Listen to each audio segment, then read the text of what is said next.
درود پاک کب کب کہاں کہاں اور کیسے کیسے کام آتا ہے۔ ایک بہت ہی خوبصورت واقعہ، بڑا ایمان افروز واقعہ ہے جو میں آپ کے سامنے پیش کرتا ہوں۔ ایک دوست نے اپنے ایک دوسرے دوست کو قرض دیا، اور جب اس نے قرض دیا تو وہ قرض ایک بڑی اماؤنٹ تھی، 3000 دینار۔ وہ ٹائم آ گیا جب اس ٹائم وہ قرض لینے کے لیے اپنے دوست کے پاس گیا کہ بھائی مجھے میرے پیسے واپس دو، تو اس نے کہا کہ پیسے تو نہیں ہے میرے پاس، میں کولیپس ہو گیا ہوں، بزنس اب میرا ختم ہو گیا ہے، میں تمہاری رقم نہیں دے سکتا۔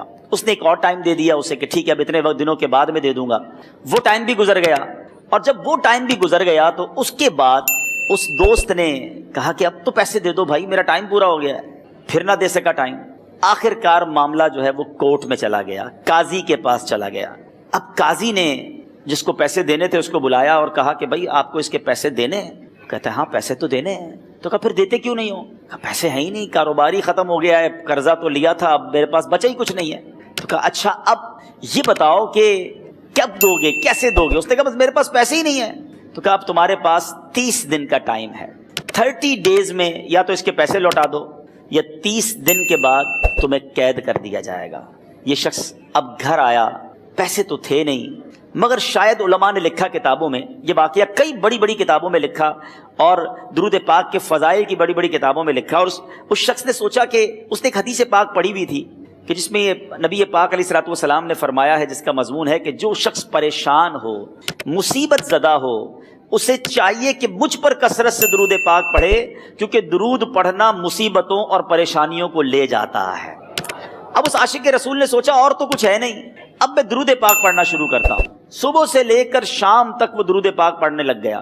27 دن گزر گئے، only 3 days left، 3 دن باقی تھے قاضی کے پاس جانے میں۔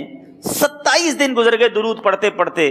جب 28ویں رات آئی تو آنکھیں تو بند ہوئیں، مگر خواب میں اسے ایک آواز آئی، گھبراؤ نہیں، تمہارا قرضہ ادا کر دیا جائے گا، تمہارا مسئلہ سالو ہو جائے گا۔ صبح اٹھتا ہے، درود پاک پڑھ رہا ہے، مگر کہتا ہے یہ آواز سے تو مسئلہ حل نہیں ہوگا، پیغام کیا ہے اسے سمجھ نہ آیا۔ 28واں دن گزر گیا، 29ویں رات آ گئی، مگر اب آنکھیں بند ہوئیں اور قسمت جاگ اٹھی۔ نبی پاک صاحب لولاک صلی اللہ تعالیٰ علیہ وسلم خواب میں تشریف لائے، اور پیارے آقا صلی اللہ تعالیٰ علیہ وسلم نے فرمایا گھبراؤ نہیں، علی بن عیسیٰ وزیر کے پاس جاؤ، وہ تمہارا قرضہ ادا کر دے گا۔ اب یہ عاشق رسول صبح اٹھا تو ویری فریش، حشاش بشاش کہ اب تو کام ہو گیا، نبی پاک نے خواب میں آ کر بشارت دی ہے۔ مگر پھر ذہن میں سوال آیا کہ علی بن عیسیٰ کے پاس جاؤں گا تو ثبوت کیا ہے، پروف کیا ہوگا؟ میں جا کر اس کو کہوں گا کہ میرا قرضہ دے دو تو ایسے تو قرضہ نہیں دے دینا، اور میں نے اس کو کہا کہ مجھے نبی پاک نے خواب میں کہا ہے، اور اس نے اگر مجھ سے کوئی نشانی مانگی تو میں نشانی کیا دوں گا؟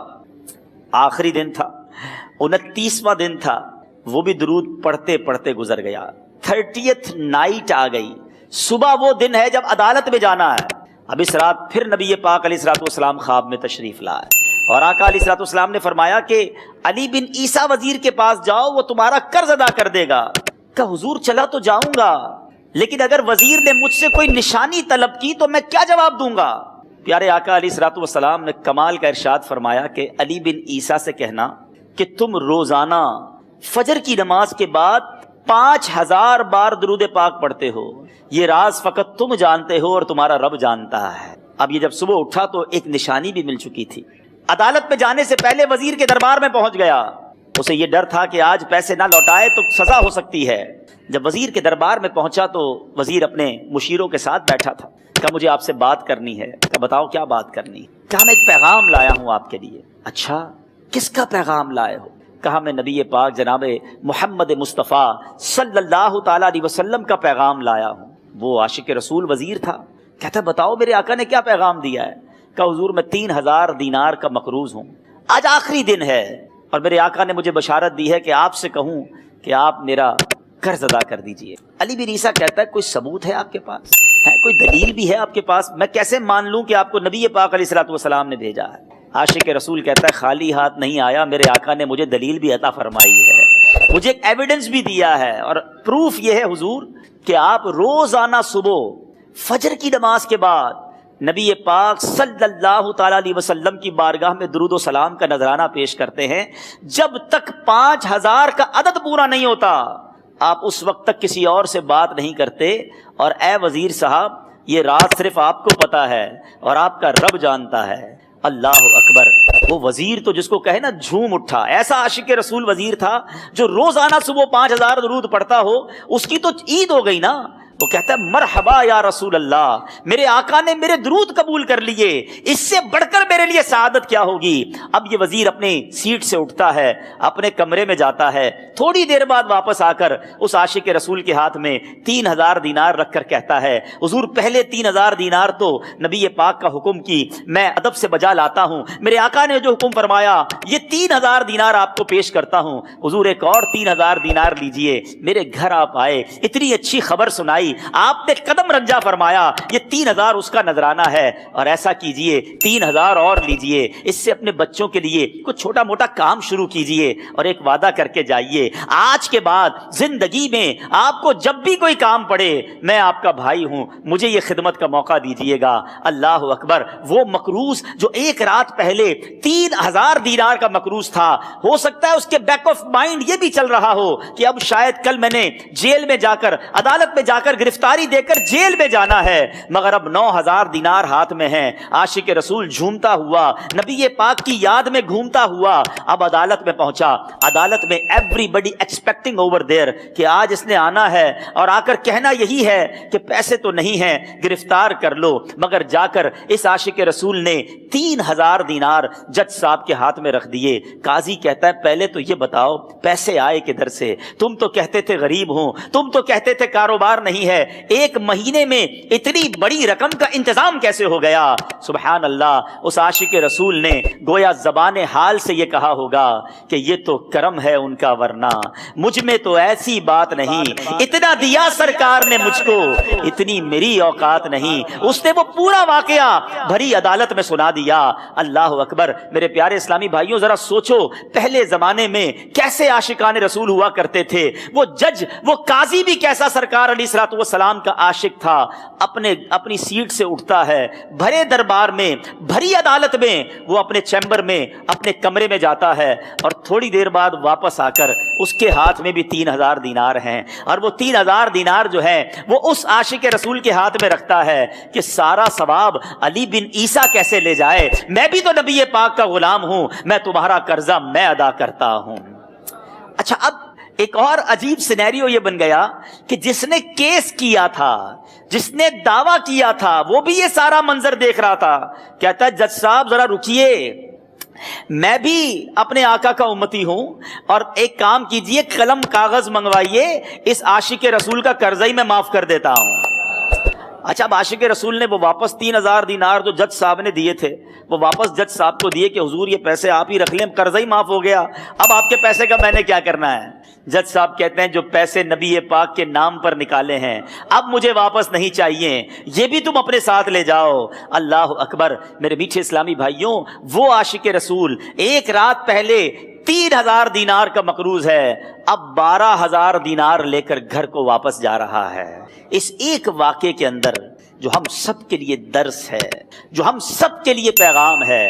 شاعر لکھتے ہیں نا, دکھوں نے تم کو جو گھیرا ہو تو درود پڑھو, دکھوں نے تم کو جو گھیرا ہو تو درود پڑھو, جو حاضری کی تمنا ہو تو درود پڑھو. آج ہم بہت ساری پرابلمز میں ہوتے ہیں. یہاں بھی ہو سکتا ہے میرا کوئی بھائی بیمار بیٹھا ہو, کوئی قرضے میں ڈوب گیا ہو, کسی کا کوئی بزنس پرابلم چل رہا ہو, کوئی فیملی ایشو میں ڈسٹرب ہو, آپ کسی بھی پرابلم میں ہیں, خدا کی قسم درود پاک ایسا وظیفہ ہے. لوگ بہت سارے وظائف پوچھتے رہتے ہیں, بہت سارے جناب وظائف کے بارے میں معلومات کرتے رہتے ہیں. سچی بات یہ ہے ہر درد کی دوا ہے صلی علی محمد, ہر درد کی دوا ہے صلی علی محمد, تعویذ ہر بلا ہے صلی علی محمد. تو خدا را اپنی زندگی میں درود پاک کو شامل کر لیجئے اور آپ بلیو کریں جب آپ نے کثرت سے درود پاک پڑھنے شروع کر دیے آپ اپنی آنکھوں سے دیکھیں گے آپ کے پرابلم دور ہو رہے ہیں, آپ کی صحت اچھی ہو رہی ہے, آپ کے قرضے اترنے شروع ہو گئے ہیں, روزگار میں آپ کے برکت ہونا شروع ہو جائے جائے گی, آپ کے چہرے پہ نور آنا شروع ہو جائے گا, آپ کی زبان میں اثر آنا شروع ہو جائے گا. آپ اگر پرابلم میں ہیں, روزی کے مسائل ہیں, اولاد نہیں ہو رہی ہے, یا کوئی بھی پرابلم ہے, ایک واقعہ سنیے. حضرت امام حسن بصری رحمۃ اللہ تعالی, بہت بڑے بزرگ, ایک شخص آیا, آ کر کہتا حضور بارش نہیں ہو رہی ہے, قحط کی پوزیشن آ گئی ہے, بارش نہیں ہو رہی, دعا فرمائیں کہ وظیفہ عطا فرمائیں. آپ نے فرمایا استغفار کرو. وہ چلا گیا. اچھا, ایک بزرگ بیٹھے تھے ان کے پاس, حضرت ربیع بن صبیح رحمۃ اللہ, وہ دیکھ رہے تھے. دوسرا بندہ آیا, کہتا حضور تنگ دستی ہے, کاروبار میں ڈاؤن ہے, رزق میں تنگی ہے. آپ نے فرمایا استغفار کرو. تیسرا شخص آیا, کہتا حضور اولاد نہیں ہو رہی ہے, حصول اولاد کے لیے وظیفہ لینا ہے. فرمایا استغفار کرو. چوتھا بندہ آیا, وہ کہتا ہے کہ حضور میرے باغ میں, فصلوں میں پیداوار کی کمی ہے. فرمایا استغفار کرو. حضرت ربیع بن صبیح کہتے ہیں حضور پہلا بندہ الگ پرابلم لے کر آیا, دوسرا الگ, تیسرا الگ, چوتھا الگ, چاروں کو ایک ہی دوائی, چاروں کو ایک ہی وظیفہ, استغفار استغفار. ہائے ہائے, بڑوں کی بڑی باتیں ہیں. قرآن میں بھی پڑھتا ہوں, قرآن آپ بھی پڑھتے ہیں, مگر دیکھو اللہ والے کیسے پڑھتے ہیں. کیا خوبصورت جواب دیا آپ نے. آپ فرماتے ہیں سورہ نوح پارہ 29 آیت نمبر 10 سے 12 کی آپ نے تلاوت فرمائی. اب ذرا قرآن سنیے گا. بسم اللہ الرحمن الرحیم. استغفروا ربکم انہ کان غفارا یرسل السماء علیکم مدرارا ویمددکم باموال وبنین ویجعل لکم جنات ویجعل لکم انہارا. سبحان اللہ. ذرا سنیے گا, اپنے رب سے معافی مانگو. استغفروا ربکم انہ کان غفارا, بے شک وہ بڑا معاف کرنے والا ہے. اب دے گا عطا, کیا فرمائے گا. یرسل السماء علیکم مدرارا, وہ تم پر موسلا دھار بارش بھیجے گا. وَيُمْدِدْكُمْ بِأَمْوَالٍ وَبَنِينَ وَيَجْعَلْ لَكُمْ جَنَّاتٍ وَيَجْعَلْ لَكُمْ أَنْهَارًا. فرمایا اور مالوں اور بیٹوں سے تمہاری مدد فرمائے گا, اور تمہارے لیے باغات بنا دے گا, اور تمہارے لیے نہریں بنائے گا. باغات بھی بڑھ رہے ہیں, اولاد بھی عطا ہو رہی ہے, مال بھی بڑھ رہا ہے, بارش بھی ہو رہی ہے. کس چیز سے؟ استغفار سے. تو استغفار یہ آپ کے بہت سارے پرابلمز کا حل ہے, مسائل کا حل ہے. بس اپنی زبان استغفار سے تر رکھیے. اچھا, پھر اس میں تھوڑی سی شرمندگی بھی ہو. ایسا نہیں کہ استغفار بھی ہو رہا ہے اور دماغ کہیں اور ہے, مسکرا بھی رہے ہیں, ہنس بھی رہے ہیں, اور استغفر اللہ, کسی سے معافی مانگتے ہوئے ہنستا ہے کیا بندہ. استغفر اللہ ربی من کل ذنب واتوب الیہ. یا اللہ میں اپنے سارے گناہوں سے تجھ سے معافی مانگ رہا ہوں. بہت سارے استغفار کے سیکھے ہیں. استغفر اللہ العظیم من کل ذنب عظیم. اے اللہ میں تجھ سے استغفار کرتا ہوں, وہ رب جو بہت عظیم ہے, اپنے سارے بڑے گناہوں سے میں استغفار کرتا ہوں. الگ الگ الگ سیغوں سے اللہ کی بارگاہ میں استغفار کریں. ہو سکے تو کبھی گناہ یاد آئیں تو آنسو بھی بہ رہے ہوں, مگر یہ استغفار اللہ کو بڑا پسند ہے, معافی رب کو بہت پسند ہے. ابو اللیث سمرقندی رحمۃ اللہ تعالی لکھتے ہیں پچھلی قوموں میں ایک شخص تھا, اس نے بہت گناہ کیے تھے. ایک بار اس نے اپنی پچھلی زندگی کے بارے میں سوچا, گناہوں کے بارے میں غور و فکر کیا, تو اسے شرمندگی ہوئی. اس نے نادم و شرمندہ ہو کر 3 مرتبہ کہا اللہم غفرانک, اللہم غفرانک, اللہم غفرانک. اے اللہ تیری بخشش, اے اللہ تیری بخشش, اے اللہ پاک تیری بخشش. اسی لمحے اس کو موت آ گئی اور اللہ پاک نے اس کی بخشش فرما دی. آئیے ہم بھی پڑھ لیتے. اللہم غفرانک, اللہم غفرانک, اللہم غفرانک. استغفار کرنا, توبہ کرنا, گناہ یاد کر کے شرمندہ ہونا, یہ اللہ کو کتنا پسند ہے.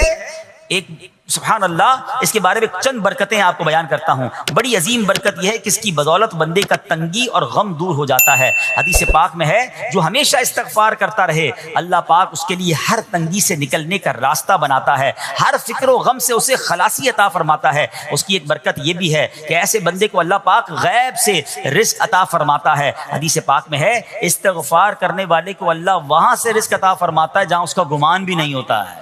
اتنی مہنگائی ہے, اتنی مشکلیں ہیں, اتنی تنگی ہے, لوگ قرضے میں ہیں, کبھی ادھر جاتے ہو کبھی ادھر جاتے ہو. ارے بھائی سب کے پاس جاتے ہو, رب کے پاس کیوں نہیں جاتے؟ استغفار کرنا شروع کر دو, فرمایا ادھر سے روزی دے گا جہاں تمہارا گمان بھی نہیں جائے گا. اس کی برکت سے اللہ پاک دلوں کے زنگ کو دور فرماتا ہے. آئیے پیارے اسلامی بھائیوں, اللہ کو معافی مانگنا, دل سے پکارنا کتنا پسند ہے. میں آپ کو ایک بہت ہی خوبصورت واقعہ بتاتا ہوں, اور یہ واقعہ ہے حضرت موسیٰ علیہ نبینا علیہ الصلوۃ والسلام کا.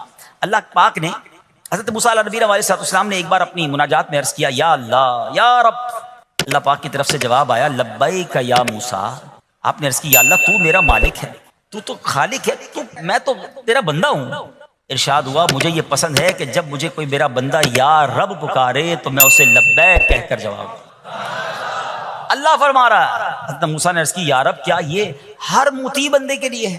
کیا ہر نیک آدمی کے لیے ایسا ہے کہ جب تجھے وہ پکارے تو لبیک فرماتا ہے؟ سنو، اللہ فرماتا ہے ہاں، بلکہ ہر گناہگار بندے کے لیے بھی ہے۔ تو حضرت موسیٰ نے عرض کی یا اللہ، فرما بردار تو تیری اطاعت کرتا ہے، وہ بات تو سمجھ آ رہی ہے، گناہگار پر یہ کرم کس وجہ سے؟ اے ہائے، سنو میرے رب کیسا کریم ہے۔ فرماتا ہے اے موسیٰ، اگر میں بھلائی کرنے والے کو اس کی بھلائی کا بدلہ دوں اور برائی کرنے والے پر اس کی برائی کی وجہ سے احسان نہ کروں تو میرا جود و کرم کہاں جائے گا؟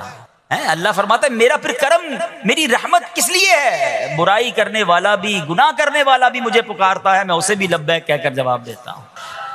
حضرت موسیٰ علیہ نبینا علیہ الصلوۃ والسلام کو ایک بار وحی نازل ہوئی کہ اے موسیٰ فلاں علاقے میں جاؤ، ہمارا ایک نیک بندہ اس کا انتقال ہو گیا ہے، جا کے اس کو غسل دو، اس کو کفن دو اور اس کا جنازہ پڑھو۔ حضرت موسیٰ وہاں پہنچ گئے اور جب وہاں جا کر آپ نے لوگوں سے کہا کہ مجھے فلاں بندے کے پاس لے جاؤ جس کا انتقال ہوا ہے، مجھے غسل دینا ہے، کفن پڑھنا ہے، جنازہ پڑھنا ہے، لوگوں نے کہا حضرت یہ تو زمانے کا گناہگار، بڑا بےہودہ، بڑا بدکار شخص تھا، آپ کو رب کا حکم تھا، آپ نے غسل بھی دیا، کفن بھی پہنایا، جنازہ بھی پڑھا، پھر رب کی بارگاہ میں عرض کی مولا بندے تو یہ کہہ رہے ہیں یہ تو بہت برا آدمی تھا، تو نے مجھے بھیجا اور فرمایا تیرا پیارا بندہ، میں نے جنازہ بھی پڑھ دیا، غسل اور کفن بھی دیا۔ اب ذرا آپ سوچیں کہ کسی کا جنازہ حضرت موسیٰ پڑھ دیں تو اس کی تو بخشش کا تو کوئی مسئلہ ہی کوئی نہیں نا، وہ تو اللہ کے نبی جس کا جنازہ پڑھے غسل دے تو یا اللہ تو نے ایسا انتظام فرما دیا۔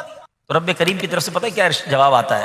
اللہ فرماتا ہے اے موسیٰ، بندے سچ کہتے ہیں، یہ بندہ واقعی بڑا گناہگار تھا، جو علاقے والے شہر کے لوگ کہہ رہے ہیں نا ٹھیک کہہ رہے ہیں، یہ بندہ تھا ہی ایسا۔ یا اللہ جب اتنا گناہگار تو اتنی بڑی مہربانی کس وجہ سے؟ ارشاد ہوا اے موسیٰ، اس بندے نے مرنے سے پہلے مجھ سے 5 کلمات کے ذریعے بات کی، مناجات کی، مجھے پکارا، 5 سینٹنس تھے، 5 کلمے تھے، اور اے موسیٰ اس کی وجہ سے میں نے اس کی مغفرت فرما دی۔ حضرت موسیٰ کہتے ہیں یا اللہ وہ 5 کلمے تو بتا دے، وہ 5 کیسے جملے تھے کہ علاقے میں سب سے مشہور بدکار اور اس کا انتقال ہو تو رب مغفرت بھی فرمائے اور اپنے نبی کو فرمائے جا کے جنازہ پڑھو۔ تو آپ نے کہا یا اللہ وہ 5 کلمات بتا دے۔ اب ذرا یہ 5 کلمات سنیے گا، ایکچولی جو بات سمجھنی ہے نا، استغفار ہے کیا، معافی مانگنا ہے کیا، توبہ کیا ہے؟ اللہ فرماتا نا کہ ہم نے سنا کہ جو بندہ اللہ سے استغفار کرتا ہے اللہ اسے دیکھ کر مسکراتا ہے، اس کی وجہ یہ کہ بندہ رب کی بارگاہ میں اپنے آپ کو سرنڈر کرتا ہے، اپنے گناہ یاد کرتا ہے، اپنی کم مائگی کا اظہار کرتا ہے۔ وہ کہتے ہیں نا الندم التوبہ، شرمندگی توبہ ہے، شرمندہ ہو جائے نا انسان۔ دنیا میں پتہ کیا معاملہ ہے، ہم کسی عدالت میں جا کر کہہ دیں ہم نے جرم کیا ہے، اقبال جرم، ٹھیک ہے، تو کیا ہوتا ہے، جج کہتا ہے پھر اس کو گرفتار کرو اور سزا سناؤ، بندہ خود ہی مان رہا ہے، گواہوں کی ضرورت کیا ہے؟ دنیا کی عدالت میں اقبال جرم پر سزا ملتی ہے، میرے رب کی رحمت کی عدالت دیکھو، بندہ وہاں جا کر اقبال جرم کر لے، شرمندہ ہو جائے، معافی مانگ لے، اللہ اس کے سارے گناہ معاف فرما دیتا ہے۔ یہ فرق ہے دنیا والوں میں اور رب کی عدالت میں، سبحان اللہ۔ وہ حضرت موسیٰ کہتے ہیں یا اللہ وہ 5 کلمے بتا، اور بتائے گئے تو وہ 5 کلمے سنیے گا ذرا۔ وہ بندہ کہتا ہے مرنے سے پہلے اے رب تو جانتا ہے میں نیکوں سے محبت کرتا ہوں اگرچہ خود نیک نہیں ہوں، یا رب تو جانتا ہے میں فاسقوں سے بغض رکھتا ہوں اگرچہ میں خود فاسق ہوں۔ سمجھ رہے ہیں بات؟ اے اللہ نیکوں سے پیار کرتا ہوں، مجھے پتا ہے میں خود نیک نہیں ہوں، میں گناہ گاروں سے نفرت کرتا ہوں حالانکہ میں خود بھی گناہ گار ہوں، کہیں بھی اپنی بڑائی نہیں ہے، میں گناہ گار، میں بدکار، مگر اللہ میں پیار کرتا ہوں نیک لوگوں سے۔ تیسرا جملہ کیا تھا؟ یا رب اگر مجھے معلوم ہو جائے کہ میرے جنت میں داخل ہونے سے تیری ملکیت میں کوئی کمی آ جائے گی تو اے اللہ میں تجھ سے پھر جنت کا سوال کرنا چھوڑ دوں گا۔ مجھے یہ پتا ہے یا اللہ تو نے مجھے جنت میں داخل کیا نا، تیری جنت میں کوئی کمی نہیں آئے گی، بہت بڑی ہے، اب مجھے داخل بھی کرنے سے تیرا کچھ نہیں جائے گا، اگر کچھ جاتا ہوتا تو یا اللہ میں جنت تیرے سے مانگنا چھوڑ دیتا۔ چوتھا جملہ کیا ہے؟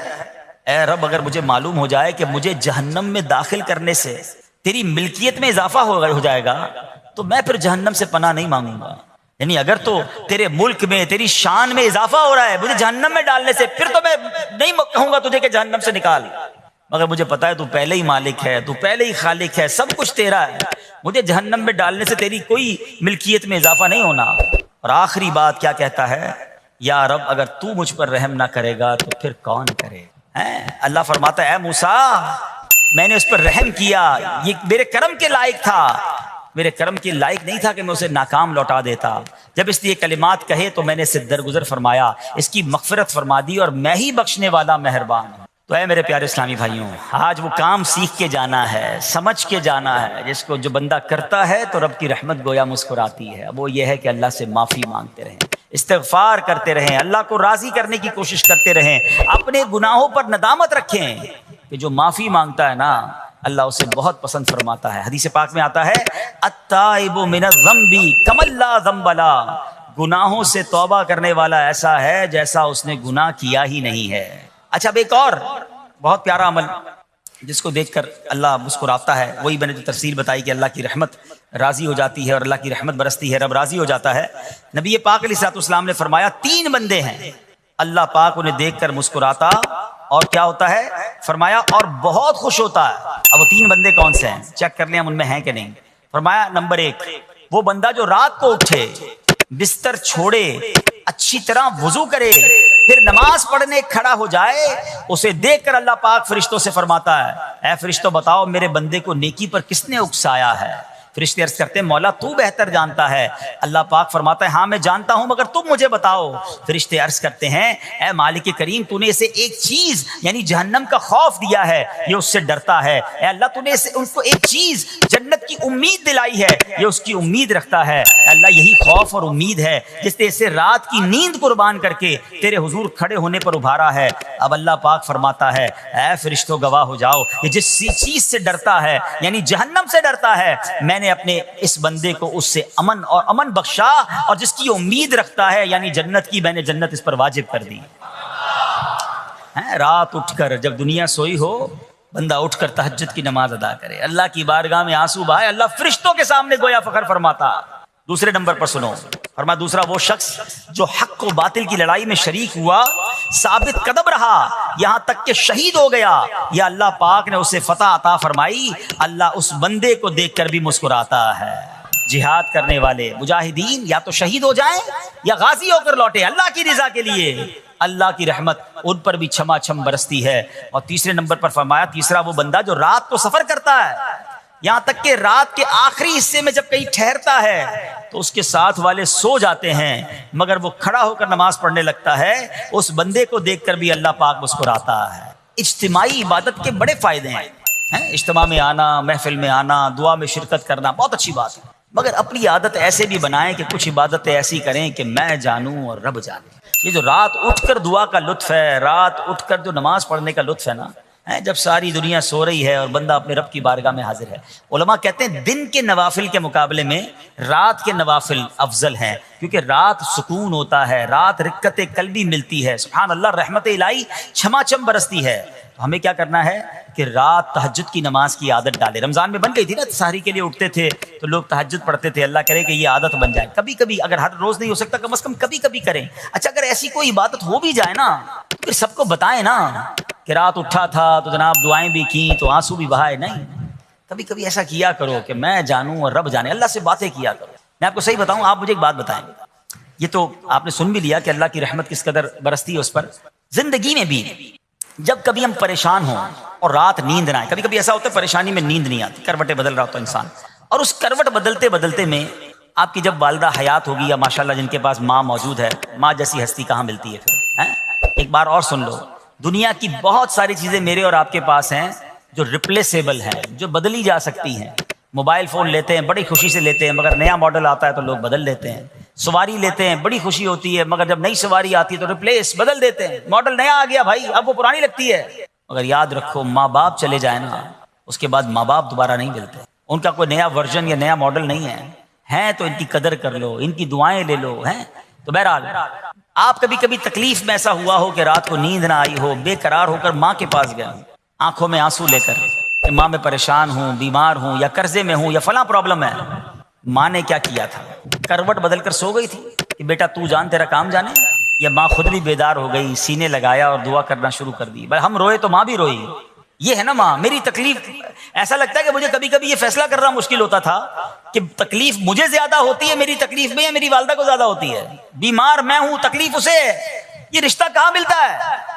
مگر مجھے ایک بات بتاؤ، جب میری تکلیف پر رات نیند چھوڑ کر بستر چھوڑ کر میں ماں کے پاس گیا، ماں نے سینے لگایا، تو اگر میں اپنا بستر چھوڑ کر آنکھوں میں آنسو لیے میری ماں سے مجھے کہیں زیادہ پیار کرنے والے رب کی بارگاہ میں چلا گیا تو اس کی رحمت کیا مجھے مایوس کر دے گی؟ میری ماں کے دل میں جو ممتا ہے نا وہ بھی میرے رب نے ڈالی ہے، تو رب کی رحمت کتنی ہوگی. تو کبھی کبھی اللہ کی بارگاہ میں رات کے اس پہر حاضر ہوا کرو. جو پرابلم ہے آپ کی، جو مشکل ہے آپ کی، آپ یقین کریں، آپ اللہ کی بارگاہ میں تہجد کے وقت رات کے آخری پہر آنسو بہائیں، دعائیں کریں، نوافل پڑھیں، پھر دیکھیں آپ کے دل کو تسلی کیسے ہوتی ہے.